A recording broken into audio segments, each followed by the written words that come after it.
Bom dia, irmãos.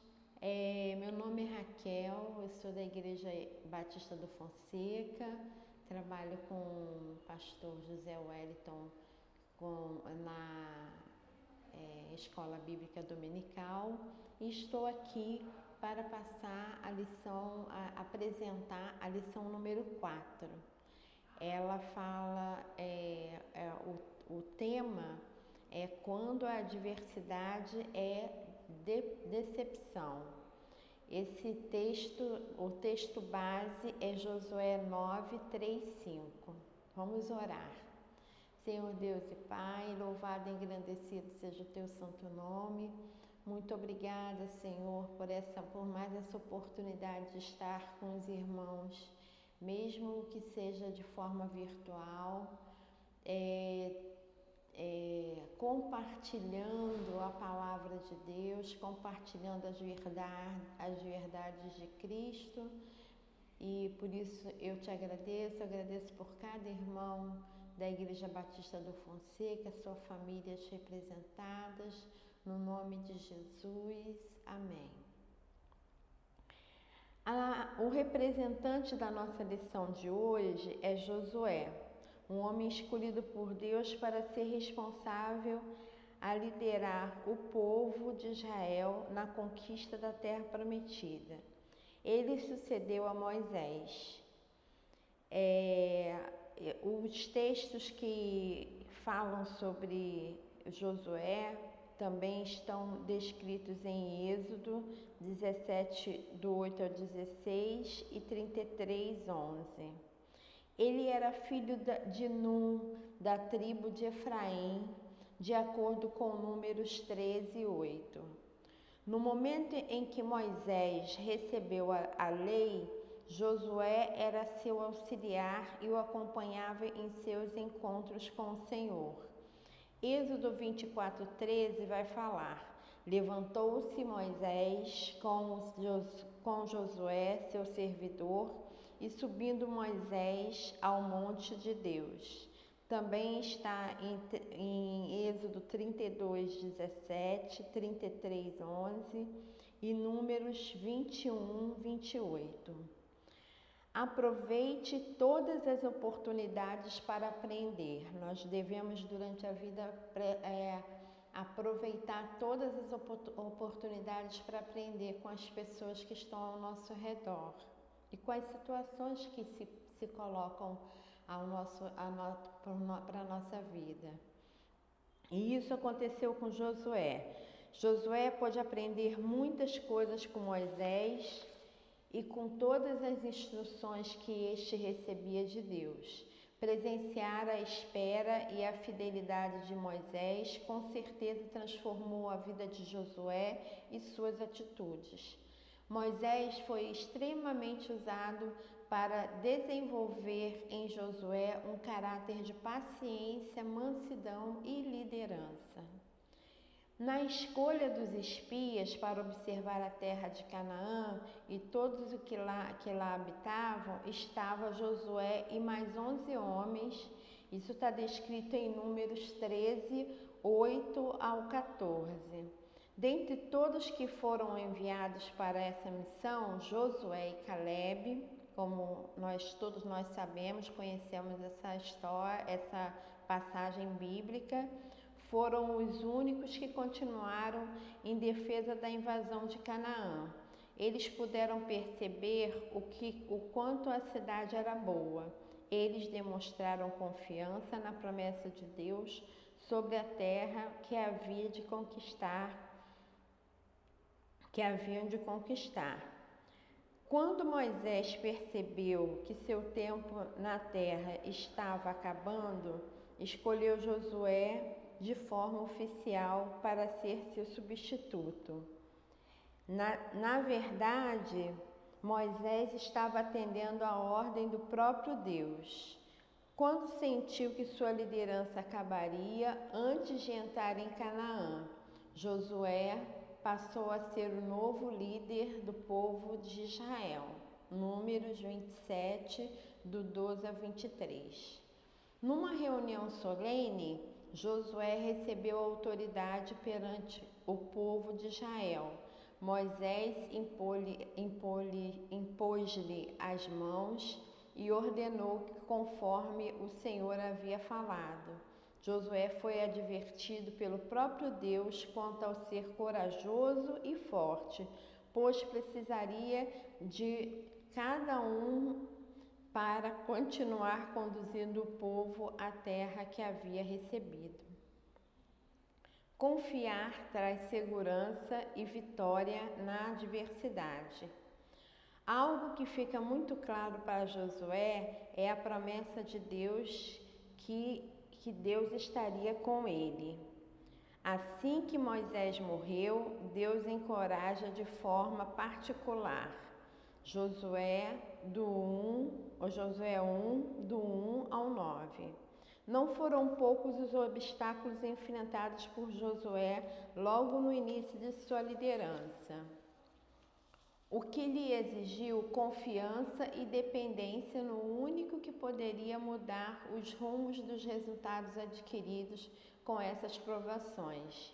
Alguns exemplos disso podem ser vistos quando o povo precisava atravessar o Rio Jordão e enfrentar o exército dos cananeus.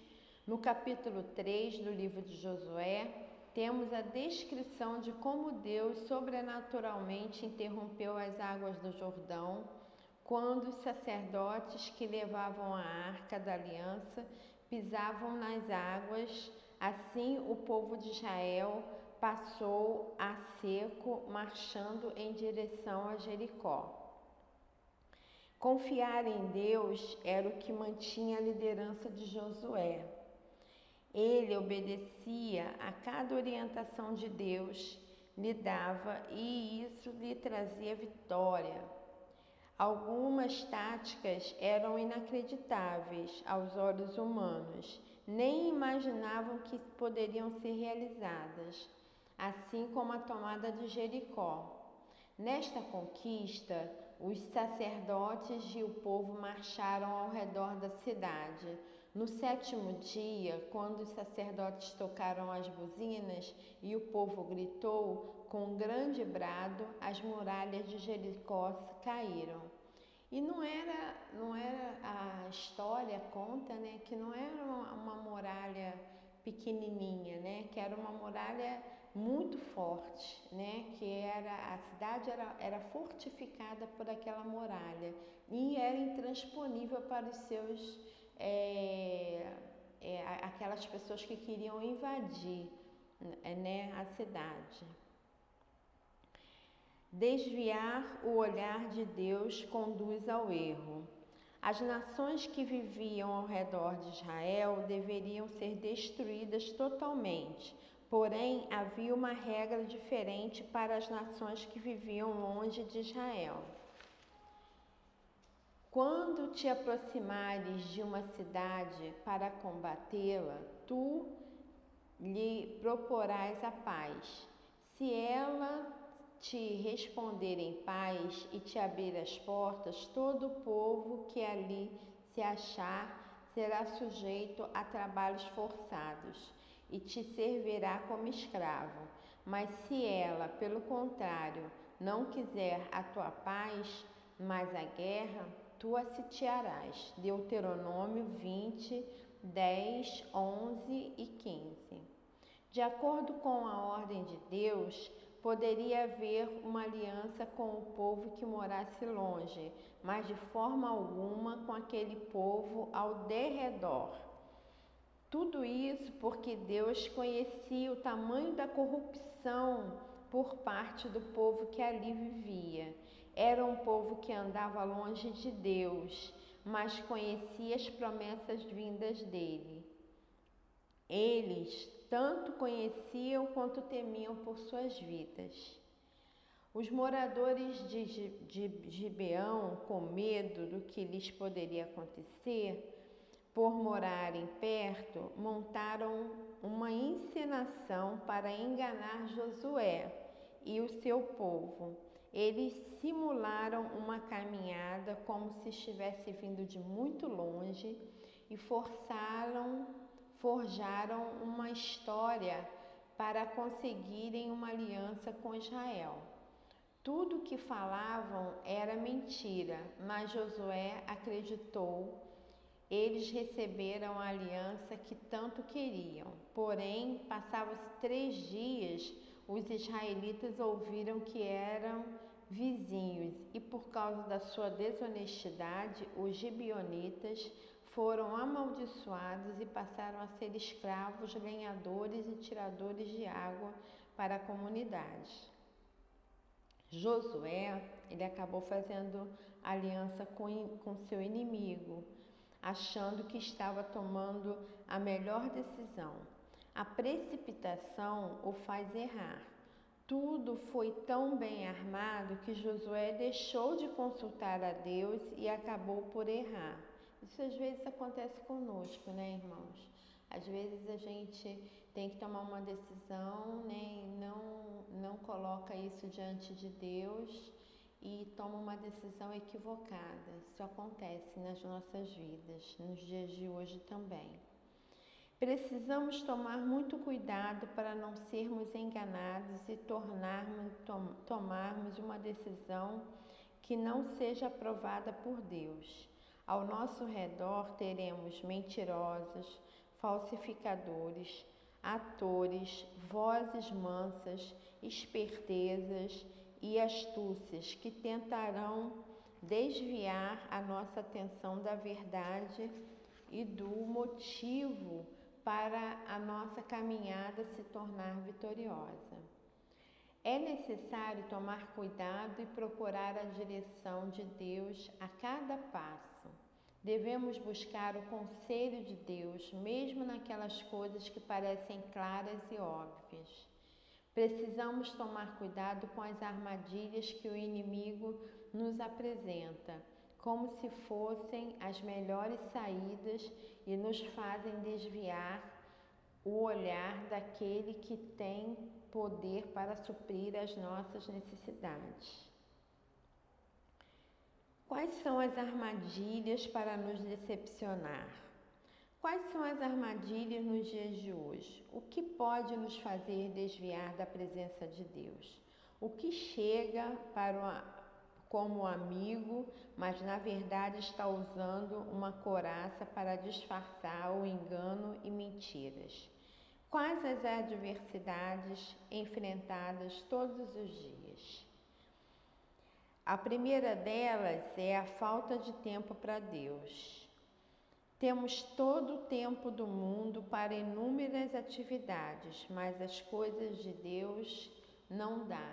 Então, muitas vezes a gente vê isso, né? A gente negligencia alguma coisa que a gente tem que estar fazendo para Deus, né? Isso é um problema que nos afasta de Deus. O celular no lugar da Bíblia. O celular tem tomado o lugar da Bíblia em várias situações. São mensagens, redes sociais variadas, jogos e conteúdos novos o tempo inteiro. Então, a gente tem que tomar muito cuidado para que o celular não tome nosso tempo com Deus, nosso devocional, a leitura da palavra, as orações. A televisão no lugar da oração. Faz parte da nossa rotina aquela série, filme ou programa, mas foge de nossa rotina falar com Deus. Então é importantíssimo. Nós temos visto aqui nesse período de pandemia como é importante a gente estar em oração, porque são vários os pedidos, várias pessoas doentes, pessoas indo a óbito, enlutadas, né? Pessoas passando por situações difíceis porque perderam seus empregos. Então nós precisamos estar ligados na oração, que é a nossa comunicação com Deus, é onde a gente coloca para Deus os nossos pedidos e suplica que Ele ouça a nossa súplica. Outra é os métodos ilícitos para a conquista de um emprego ou dinheiro. As propostas de corrupção para alcançar objetivos profissionais ou financeiros são inúmeras e cresce dia após dia. Então a gente vê como isso é atual, né? Como a gente precisa estar muito firmado em Deus para que isso não aconteça conosco. Mas nós vemos que nosso país está mergulhado em corrupção. Nós vemos quanta questão de corrupção existe no nosso país, né? Os juízes, deputados, senadores, pessoas que estão à frente da nossa nação e que se utilizam da corrupção para conseguir o que querem. A falta de compromisso com o bem mais precioso que Deus nos deu, a família.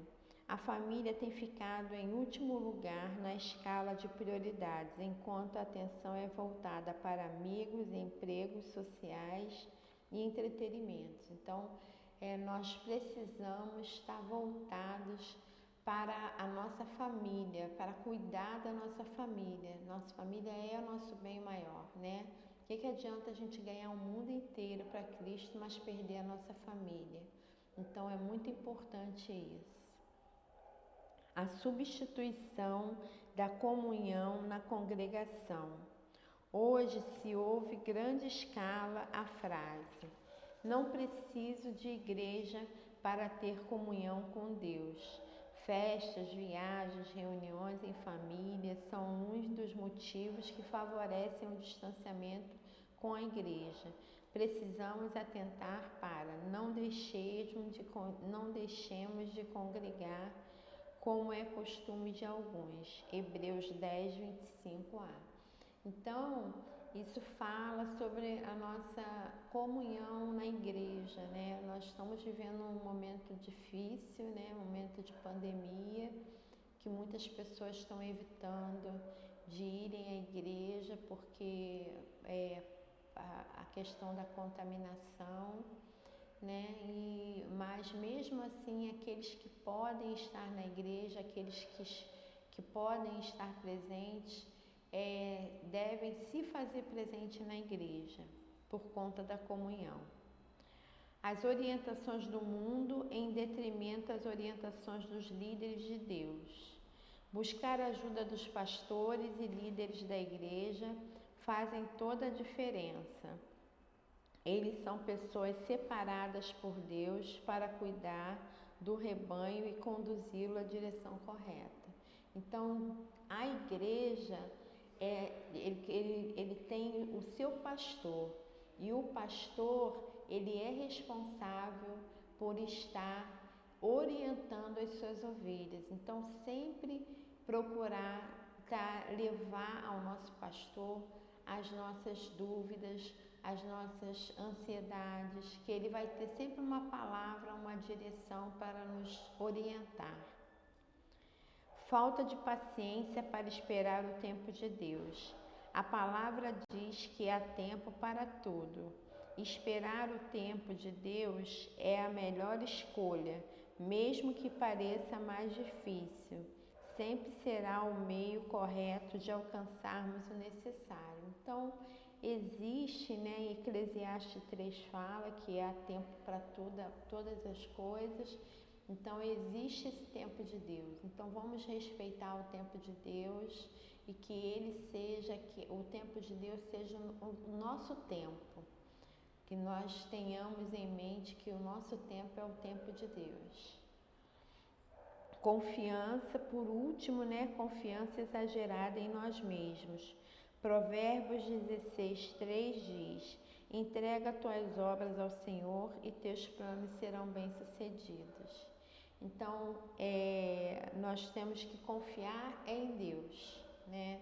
É Deus que nos sustenta, é Deus que nos guarda, é Deus que nos ajuda em toda a nossa vida. Por último, para terminar, esses são alguns gigantes que enfrentamos e que nos fazem perder a direção de Deus. Um descuido pode ser responsável por tirar do prumo e nos fazer pecar. Invista tempo para voltar-se para o Pai. Assim a gente termina a nossa lição. Espero ter ajudado aos irmãos que possam estar assistindo esse vídeo. Um bom dia para todos.